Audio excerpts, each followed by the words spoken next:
Assalamualaikum warahmatullahi wabarakatuh. Kami dari kelompok 1 akan membahas terkait isu yang terjadi pada perusahaan Asabri. Ada apa dengan perusahaan Asabri? Belum selesai dengan skandal Jiwasraya, kini muncul masalah baru di perusahaan asuransi yakni Asabri. Terdapat pelaku dan modus operandi yang sama dengan kasus yang terjadi di Jiwasraya. Kemenko Polhukam Mahfud MD mendengar adanya isu terkait korupsi ya, di Asabri yang tak kalah fantastisnya dengan Jiwasraya yakni di atas 10 triliun. Pada pembahasan kasus ini akan dipaparkan oleh kelompok 1 yang terdiri dari saya sendiri Wisudawati H. Ulumando, Adisya Maharani, Agustina Setiawati, Novia Asrianti, Nurul Hasanah, Cahya Adi, dan Setia Pungki Wibowo. Sebelum membahas lebih lanjut terkait kasus Asabri, kita akan mengenal terlebih dahulu apa itu Asabri. Asabri itu adalah Asuransi Sosial Angkatan Bersenjata Republik Indonesia. Next, sejarah berdirinya Asabri, awalnya itu prajurit TNI, anggota Polri, dan PNS Dephan atau Polri menjadi peserta Taspen. Namun, dalam perjalanannya, keikutsertaan prajurit TNI dan anggota Polri dalam Taspen mempengaruhi penyelenggaraan program Taspen karena beberapa hal seperti perbedaan batas usia pensiun, sifat khas prajurit TNI dan Polri berisiko, adanya kebijaksanaan pemerintah untuk mengurangi jumlah prajurit. Yang terakhir, jumlah iuran yang terkumpul pada waktu itu tak sebanding dengan perkiraan klaim yang akan diajukan para peserta.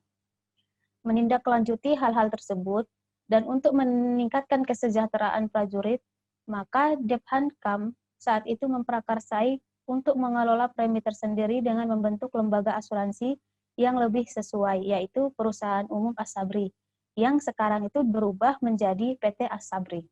Selanjutnya akan dipaparkan oleh teman saya.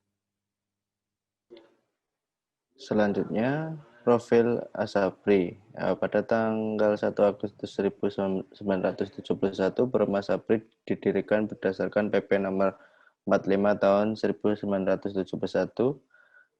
Kedua, pada tanggal 30 Desember 1992 diubah menjadi perusahaan perseroan berdasarkan Akta Notaris nomor 201. Selanjutnya, Asabri merupakan perusahaan BUMN yang berbentuk perseroan terbatas atau PT. Yang keempat, seluruh sahamnya dimiliki oleh negara yang diwakili oleh Menteri BUMN selaku pemegang saham atau RUPS. Yang terakhir, PT Asabri merupakan perusahaan asuransi jiwa bersifat sosial yang diselenggarakan wajib berdasarkan undang-undang. Selanjutnya, di sini ada program-program Asabri. Yang pertama adalah tabungan hari tua. Di sini hitungannya masing-masing, yaitu pada tabungan hari tua sebesar 3,24% dikali gaji pokok ditambah tunjangan istri ditambah tunjangan anak. Selanjutnya, program pensiun sebesar 3,75% dikali gaji pokok plus tunjangan istri plus tunjangan anak. Selanjutnya ada jaminan kecelakaan kerja 0,41% di gaji pokok. Yang selanjutnya PUM KPR, yaitu jaminan tanpa bunga untuk mendapatkan kredit pemilikan rumah. Yang kelima, ada jaminan kematian sebesar 0,67% dikali gaji pokok. Yang terakhir ada pinjaman polis atau dana maksimal 70% dikali nilai manfaat peserta antara 12 sampai 36 bulan. Selanjutnya dilanjutkan oleh teman saya. Baiklah, selanjutnya yaitu siapa sajakah yang terkait dengan kasus Asabri. Di sini pihak yang terkaitnya yaitu ada Beni Jokro Saputro, di mana dia menjabat sebagai Direktur Utama Hanusan Internasional. Beni ini mengirim surat kepada Damiri untuk kepemilikan 18% saham PT Wiracipta Senasatria yang ada di PT Harvest Time. Nah, di sini Damiri itu setuju dan menekankan nota kesepahaman pembelian pada tanggal 4 November 2015. Nah, yang menjadi masalah adalah Wiracipta itu tidak memiliki saham di PT Harvest Time ini. Selanjutnya, BNI ini juga melakukan perjanjian jual beli kafling Blesindo. Sertifikat kafling ini sebelumnya juga udah dibeli Asabri, yang mana sudah diagunkan ke Bank Kapital. Lalu ada utang ke Asabri yang diperkira mencapai 5,1 triliun dikarenakan adanya penurunan nilai saham pada MYRX sehingga Asabri merugi. Selanjutnya yaitu pihak yang terkait Heru Hidayat, yang mana dia menjabat sebagai komisaris utama IIKP dan pemilik saham dan komisaris dari Trump. Nah, di sini Heru Hidayat itu juga sama kayak Beni, dia mempunyai utang ke Asabri yang diperkira mencapai 5,8 triliun dikarenakan adanya penurunan nilai saham pada perusahaan IIKP dan Trump sehingga Asabri merugi. Dan di sini pihak yang terkait tadi ada Mayor Jenderal TNI Purnawirawan Adam Damiri, yang mana dia menjabat sebagai Direktur Utama Asabri sejak 2014. Nah, di bawah kepemimpinan Adam Damiri ini juga, para direksi itu mengaku pembelian saham PT Harvest Time itu melalui PT Wiracipta Senda Satria itu tanpa melalui uji tuntas dan studi kelayakan. Lalu, Hari Setianto sebagai Direktur Investasi di Asabri ini, dia melakukan perjanjian jual beli tanah kafling dari Blesindo di Serpong Kencana, yang mana pembelian ini diduga melanggar Peraturan Menteri Keuangan Nomor 53 Tahun 2012, yang mana mengatur investasi properti hanya boleh pada tanah yang telah terdapat bangunan. Selanjutnya, Letnan Jenderal Purnawirawan Sony Wijaja sebagai Direktur Utama Asabri sejak 2015 sampai 2019, Sony ini sebagai Direktur Utama itu tidak menjalankan rekomendasi yang diberikan BPK RI terkait pembenahan portofolio saham tujuan investasi. Oke, selanjutnya akan dibahas oleh teman saya. Selanjutnya, kita akan membahas awal mula dari skandal Asabri. Sebenarnya apa yang terjadi di Asabri ini? Nah, seperti yang disebutkan sebelumnya bahwa kasus ini mulai mencuat ke publik di awal tahun 2020 setelah disebut oleh Menko Polhukam Mahfud MD bahwa diduga terdapat dugaan korupsi sebesar 10 triliun di tubuh Angkatan Asuransi Sosial Angkatan Bersenjata Republik Indonesia ini. Namun sebenarnya alarm adanya dugaan korupsi ini sudah didengungkan pada tahun 2017, di mana BPK telah menemukan banyak temuan-temuan yang mencurigakan. Salah satunya dengan adanya pembelian saham bodong oleh Asabri. Nah, seperti yang dijelaskan oleh teman saya sebelumnya terkait dengan peran-peran pihak yang terkait. Nah, pada pembahasan kali ini saya akan merunutkan awal mula terjadinya pembelian saham bodong tersebut.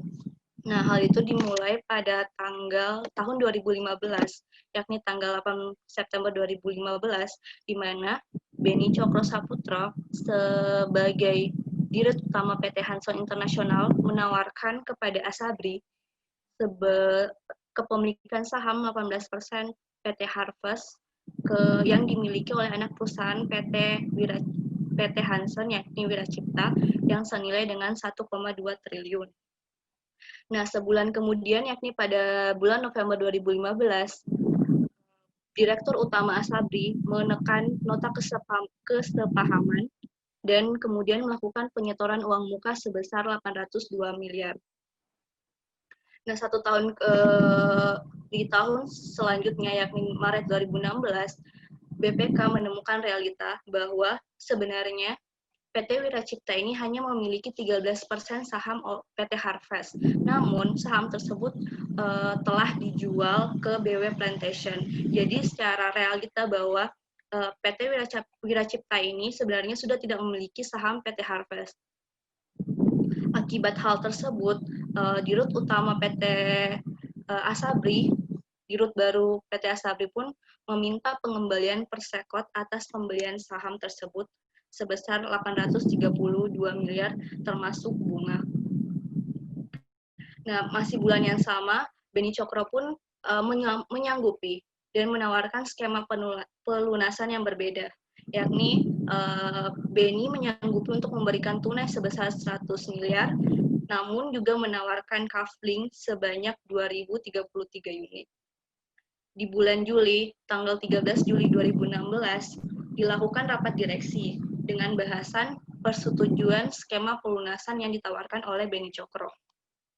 Nah, namun sehari setelah pelaksanaan rapat direksi, tidak melaksanakan kesimpulan dari hasil rapat tersebut, Direktur Investasi dan Keuangan Asabri, Hari Setianto, malah melakukan perjanjian jual beli dengan Beni Cokro untuk pembelian kafling Blesindo, yakni anak perusahaan dari PT Hansen sebesar 732,261 miliar. Nah, berdasarkan perjanjian tersebut, tanggal 25 dan 29 Juli 2016, setelah PT Asabri melakukan pembayaran atas pembelian kafling tersebut, Wiracipta menyetorkan dana sebesar 732 ke Asabri sebagai bentuk kekurangan pembelian saham ke Asabri. Nah, jadi pada transaksi tersebut sebenarnya terjadi transfer memutar, di mana Asabri membeli kafling ke Blesindo, lalu Blesindo memberikan dana tersebut ke Wiracipta yang merupakan satu grup dalam grup keluarga Hanson Internasional. Nah, Wiracipta ini kemudian menyetorkan dana hasil pembelian tersebut ke Asabri. Nah, di atas kertas, Wiracipta memang telah mengembalikan uang muka pembelian saham dari Asabri sebesar 832 miliar. Dan juga pembelian tersebut diakui oleh Asabri sebagai investasi properti. Namun, pembelian tersebut diduga melanggar peraturan Menteri Keuangan yang mengatur investasi properti hanya boleh pada tanah yang terdapat bangunan. Nah, di tahun yang sama, BPK menemukan bahwa sertifikat kafling yang dibeli Asabri telah diagunkan oleh Beni Cokro ke Bank Kapital. Jadi, realitanya bahwa Asabri ini melakukan pembelian kafling tanpa adanya sertifikat. Itu. Selanjutnya, financial statement akan dijelaskan oleh teman saya. Oke, presentasi akan saya lanjutkan. Di sini tentang financial statement fraud yang diduga ada dalam Asabri. Yaitu pertama karena manajemen tidak dapat mengelola aset investasi dengan baik. Dan hasil pemeriksaan mengungkapkan dua kesalahan utama Asabri. Yang pertama, terdapat penempatan saham yang tidak sepenuhnya memenuhi prinsip kehati-hatian karena setidaknya ada 5 emiten yang mengalami rugi bersih ketika Asabri menginvestasikan dana kelolaannya. Yang kedua, terdapat beberapa emiten yang kegiatan operasionalnya sangat dipengaruhi perubahan kurs mata uang asing sehingga harga sahamnya overvalued. Kemudian Asabri mencatatkan penurunan harga pasar aset investasi saham dan reksadana untuk sumber dana kelolaan THT, JKK, dan JKM. Di sini BPK menyatakan bahwa pengukuran rugi aset investasi akibat penurunan harga pasar aset saham dan reksadana dari 3 sumber dana itu tidak dapat diyakini kewajarannya oleh KAP.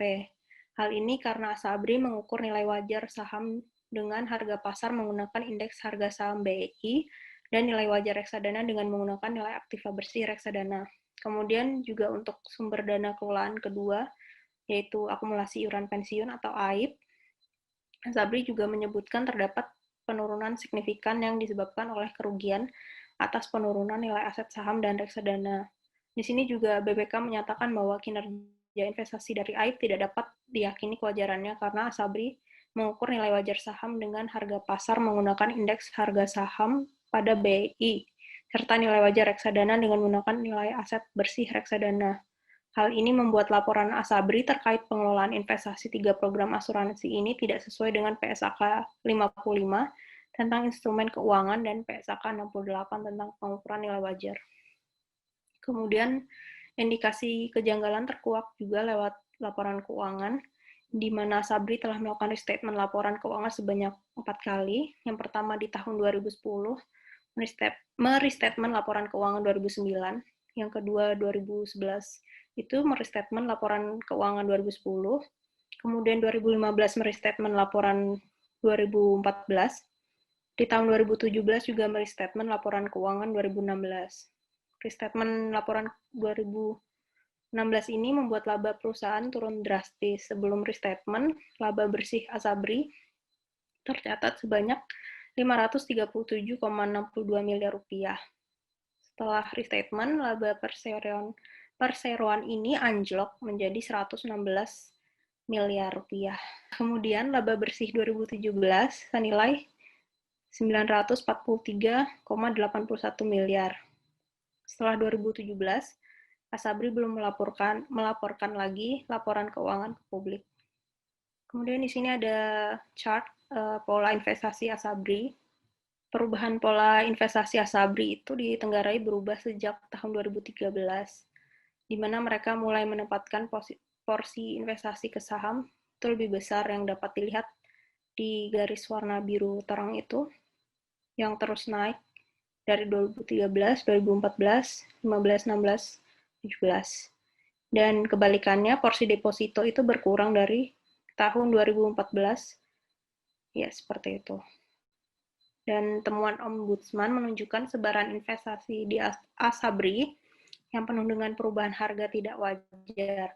Meskipun banyak diantaranya ditempatkan di BUMN, sebagai contoh, tahun 2016, Asabri menempatkan saham di 9 BUMN. Dari porsi itu, investasi yang menghasilkan laba dari kenaikan harga saham justru berada di perusahaan BUMN yang kinerjanya tidak cemerlang. Saat itu, Asabri menikmati kenaikan harga PT Indofarma mencapai 307% dan PT Semen Batu Raja sebesar 43%. Permasalahannya adalah dari total investasi saham Asabri tahun 2016 sebesar 5 triliun, hanya 12% dana kelolaannya yang sebesar 612 miliar itu yang ditaruh di dalam saham indeks IDX 80 atau yang liquid. Sisanya itu saham non-liquid atau non-IDX 80. Dugaan praktik palsu dalam pengelolaan dana Asabri di saham-saham non-liquid ini meningkat pada awal 2014. Sebelumnya, Asabri hanya berinvestasi saham 56 miliar di segelintir perusahaan lain. Pembelian saham blue chip diduga hanya untuk mengelabui dan terlihat mendapatkan untung. Selain memiliki saham di BUMN dengan fundamen jeblok, Asabri menaruh uangnya di perusahaan terafiliasi seperti Bank Yuda Bakti dan perusahaan-perusahaan yang terindikasi sebagai saham gorengan seperti PT Hansen International dan PT Inti Agri Resources. Oke, next presentasi akan dijelaskan oleh Cahya. Selanjutnya, seperti disebutkan pada paparan sebelumnya, bahwa Asabri melakukan investasi saham pada saham yang tidak likuid dan berisiko tinggi. Terdapat hampir 11 emiten dalam portofolio saham Asabri yang mayoritas mengalami penurunan signifikan dilihat dari harga awal pada tahun 2019 sampai harga awal tahun 2020.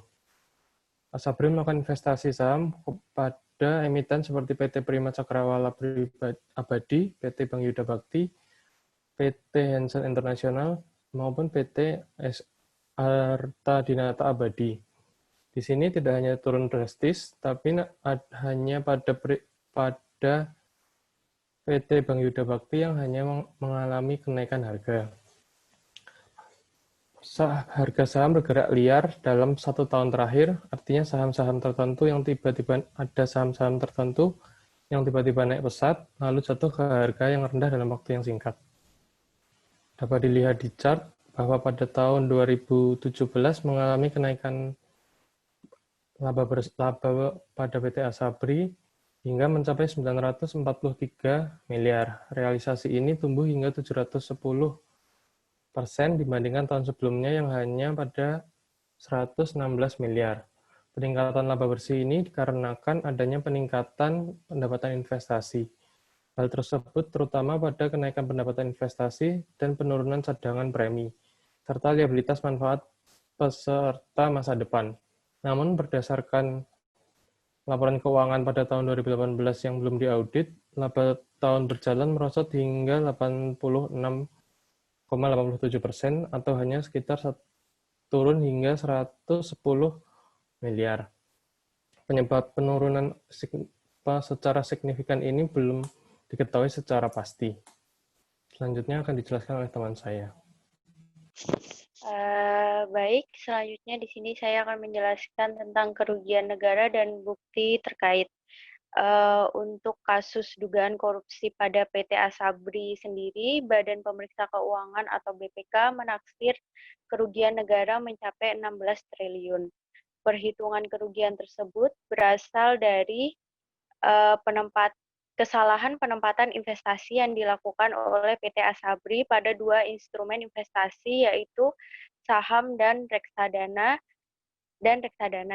di mana kerugian untuk saham sebesar 9,7 triliun dan untuk reksadana sebesar 6,7 triliun. Namun jumlah ini masih merupakan perkiraan atau prediksi karena BPK sendiri masih terus melakukan audit investigasi guna mengumpulkan bukti-bukti terkait kasus dugaan korupsi yang dilakukan pada PT Asabri. Selanjutnya ada pasal yang dilanggar. Pasal pertama yang dilanggar oleh PT Asabri sendiri ada pasal 11 Undang-Undang Nomor 40 Tahun 2014, di mana pasal ini berisi tentang perasuransian, tegas menyatakan bahwa perusahaan asuransi wajib menerapkan tata kelola perusahaan yang baik, yang tentunya dijalankan dengan itikat baik. Ketika itu tidak dijalankan, alias tidak baik dalam ukuran hukum, maka pertanggungjawaban hukum harus dijalankan. Yang kedua ada POJK nomor 3 tahun 2015. Peraturan OJK nomor 3 tahun 2015 menyebutkan bahwa perusahaan asuransi yang juga menanggung dana pensiun hanya boleh mengoleksi aset efek yang memenuhi syarat investment grade atau layak investasi, di mana pendanaannya hanya boleh pada saham-saham papan atas atau blue chip yang liquid dan fundamental. Akan tetapi saham-saham yang masuk dalam kategori tersebut hanya 12%, selebihnya masuk ke dalam kategori saham kelas 2 atau berpotensi merugikan. Pasal terakhir yang dilanggar ada Peraturan Menteri Keuangan Nomor 53 tahun 2012, di mana PT Asabri melanggar Peraturan Menteri Keuangan Nomor 53 tahun 2012 tentang kesehatan keuangan perusahaan asuransi dan perusahaan reasuransi yang mengatur investasi properti hanya boleh pada tanah yang telah terdapat bangunan. Sekian presentasi dari kelompok kami. Kurang lebihnya mohon maaf. Wassalamualaikum warahmatullahi wabarakatuh.